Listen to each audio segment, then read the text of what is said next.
پاکستان اور اسرائیل دونوں نے امریکہ کو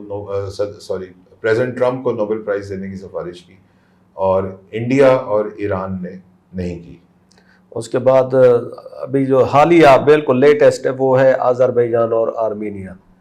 ان کی آپس میں جنگ ہوئی، پھر شاید ٹرمپ صاحب کی وجہ سے اس میں سیز فائر ہوا۔ جی یہ تو بالکل اس میں اچانک، دونوں ملک کی ایک ہی پوزیشن ہے کہ وہ جی اس میں جہاں تک صدر ٹرمپ کی نامینیشن ہے نوبل پرائز کی، تو دونوں ملک جو ہیں اس میں انہوں نے کہا کہ صدر ٹرمپ کو پیس ڈیل کرانے کے وجہ سے نوبل پرائز نامینیٹ کیا جائے، تو یہ دونوں ملک ہی اس میں شامل ہو گئے۔ اور یہ جو آرمینیا اور آذربائیجان کا کانفلکٹ ہے، یہ جب دونوں آزاد ہوئے تھے، یو ایس ایس آر ٹوٹا تھا، تو اس میں سے جو ملک آزاد ہوئے تھے تو یہ دونوں اس میں شامل تھے، اور ڈے ون سے ہی ان کا ایک، جس طرح پاکستان انڈیا کا کشمیر ڈسپیوٹ ہے، تو ان دونوں ملکوں کے درمیان ایک علاقے کے اوپر ڈسپیوٹ ہے جس کا نام نگورنو کاراباخ ہے۔ تو دونوں کا دعویٰ ہے، آرمینیا کا بھی اور آذربائیجان کا، اور اس جنگ کا ایک جو یہ پچھلے 1990 کی دہائی سے چل رہی ہے، تو 30 سال سے اوپر ہو گئے ہیں، یا 30 سال کے قریب ہو گئے ہیں۔ اس 30 سال کے درمیان جو ایک انٹرسٹنگ چیز ہے ہمارے حوالے سے، وہ یہ ہے کہ پاکستان آل آؤٹ آذربائیجان کے ساتھ کھڑا ہے لاسٹ 30 ایئر سے، اور ٹرکی، پاکستان اور ٹرکی آر بیکنگ آذربائیجان، اور Iran is backing Armenia throughout all those 30 years. اور آذربائیجان کی مخالفت ایران کرتا ہے، لیکن بہت زیادہ مخالفت رشیا بھی کرتا ہے۔ تو رشیا اور ایران آذربائیجان کے مخالف ہیں، پاکستان اور ٹرکی آل آؤٹ آذربائیجان کے طرفدار ہیں۔ اچھا، اس کے بعد آ جاتے ہیں چوتھی جنگ کی طرف، وہ ہے روانڈا اور جی ایک جو اچھا یہ کانفلکٹ بھی، جس طرح پچھلا کانفلکٹ ہم نے ذکر کیا 1990 کی دہائی سے چل رہا ہے، تو یہ والا کانفلکٹ بھی 1990 کی دہائی سے ہی چل رہا ہے، جو روانڈا اور democratic republic of Congo, DRC جس کو کہتے ہیں، DRC، ان کے درمیان چل رہا ہے۔ اور اس کو بھی مطلب ہے کہ 25-27 سال ہو گئے ہیں اس کانفلکٹ کو، اور یہ ان کی بار بار لڑائی جنگ جھڑپیں ہوتی رہتی ہیں۔ اور اس میں مین جو ہے، اس میں جو تھوڑا سا ڈفرینٹ ہے، وہ اس طرح کے دونوں ملک براہ راست کلیش کے باوجود اپنی پراکسیز کا استعمال کرتے ہیں۔ دونوں ملکوں میں گوریلا فورسز ہیں، اور خاص طور پہ جو DRC ہے وہ بار بار الزام لگاتا ہے کہ اس کے ملک میں جو گوریلا فورسز یا باغی جو ہیں، وہ روانڈا ان کی پشت پناہی کرتا ہے۔ تو اسی الزام میں جب شدت پیدا ہو جاتی ہے تو دونوں ملکوں کے درمیان جھڑپیں بھی ہو جاتی ہیں۔ تو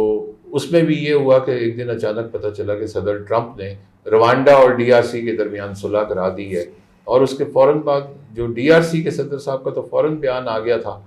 کہ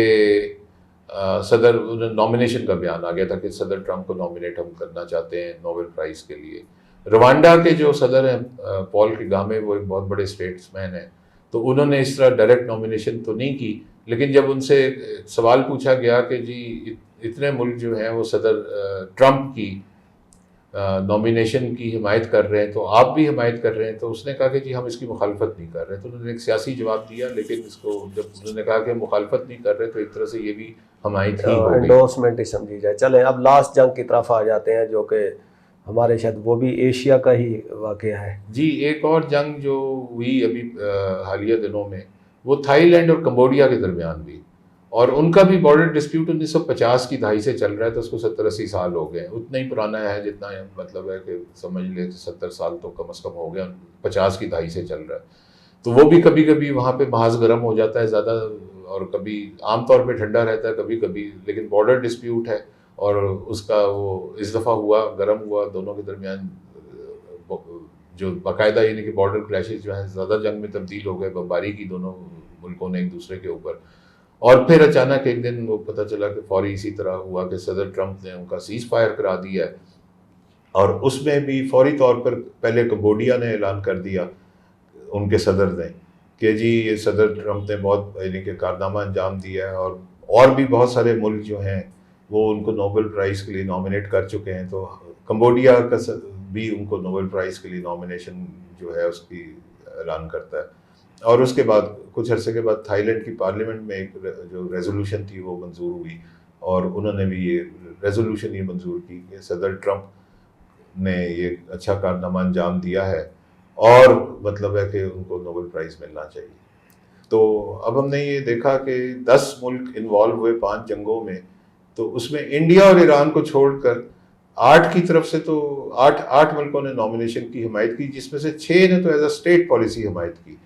اور 2 نے جو ہے وہ ڈھکے چھپے الفاظ میں بھی اس کی مخالفت نہیں کی. ایک پال کگامے نے اس کی مخالفت نہیں کی، اور ایک تھائی لینڈ کے صدر نے یا وزیر اعظم نے تو بیان نہیں دیا، لیکن ان کے پارلیمنٹ میں ایک قرارداد پاس ہوئی. ڈاکٹر صاحب اس کو ہسٹری کیسے جج کرے گی بائی دا وے کہ جب آفٹر اے ڈیکیڈ 2 ڈیکیڈ یا 1 سینچری کہ آپ نے ٹرمپ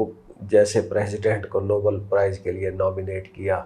اور وہ بھی اس طرح کے اسرائیل جیسی جو جینوسائیڈیکل اسٹیٹ اس چیز کو سپورٹ کر رہی تھی، تو ہسٹری پاکستان کو کہاں جج کرے گی یا دوسرے ممالک کو؟ اچھا، اس کے بڑے عجیب سی چیز ہے، کیونکہ ایسے پہلے کبھی نہیں ہوا تھا. دیکھیں دنیا میں تو ہم ایک عرصے سے دیکھ رہے ہیں، جنگیں ہوتی ہیں، سیز فائر ہوتے ہیں، اور پھر ڈسپیوٹس چلتے رہتے ہیں، کبھی ریزالو ہو جاتے ہیں، کبھی آن گوئنگ رہتے ہیں. لیکن یہ nomination for the Nobel price جو ہے نا، یہ پہلے کبھی دیکھنے میں نہیں آئی. اور اب یہ جب دیکھنے میں آ رہی ہے تو ایک عجیب سا فنومنا ہے. دس از انپریسیڈنٹڈ. اس سے پہلے کبھی نہیں ہوا کہ جو ملک ان جنگوں میں انوالو ہیں ان میں سے تقریباً سبھی 2 کو چھوڑ کے، انڈیا اور اسرائیل کو چھوڑ کے، سبھی وہ اس کو ڈائریکٹلی اور انڈائریکٹلی نامینیٹ کر چکے ہیں. ایک یہ چیز. دوسری، ایک اگر کوئی بندہ یہ کہے کہ جی یہ تو ٹرمپ جو ہے وہ گیم کر رہے ہیں، 2 ملکوں کو آپس میں بھڑا دیتے ہیں اور پھر ان کی صلح کرا کے جو نوبل پرائز کی نامینیشن کروا لیتے ہیں، کوئی کانسپریسی تھیوری اس طرح کی سوچ سکتا ہے. لیکن اس میں پرابلم یہ ہے کہ یہ 5 جنگیں جو ہیں ان میں سے بھی نیا کانفلکٹ کوئی نہیں ہے، سب ڈیکیڈز اولڈ ہیں. اس میں سے 2 90 کی دہائی کے ہیں، جو کہ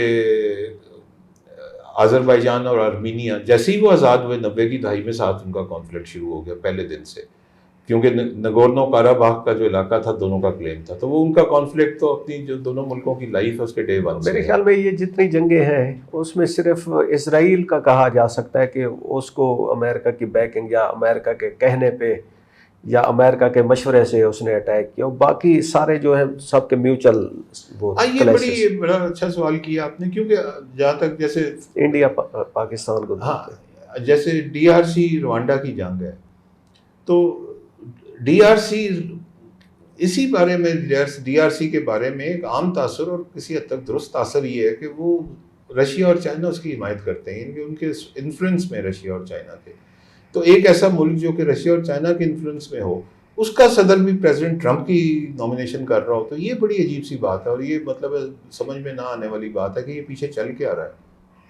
ناظرین، آج ہم نے حالیہ دنوں میں ہونے والی جنگوں کے تناظر میں نوبل پرائز کی نامینیشن کی جو نتیجے میں جو الائنمنٹ ہوئی ہے ممالک کی، اس کے اوپر ایک ڈسکشن کی ہے. ویسے ایران اور انڈیا بہت ہی مختلف ملک ہیں، جس طرح پاکستان اور اسرائیل ہے، لیکن کسی نہ کسی ایشو پہ آ کے یہ ورلڈ پولیٹکس کے چکر میں آئی ٹو آئی ہو جاتے ہیں. اگلی ایپیسوڈ تک ہمیں اجازت دیجیے. خدا حافظ.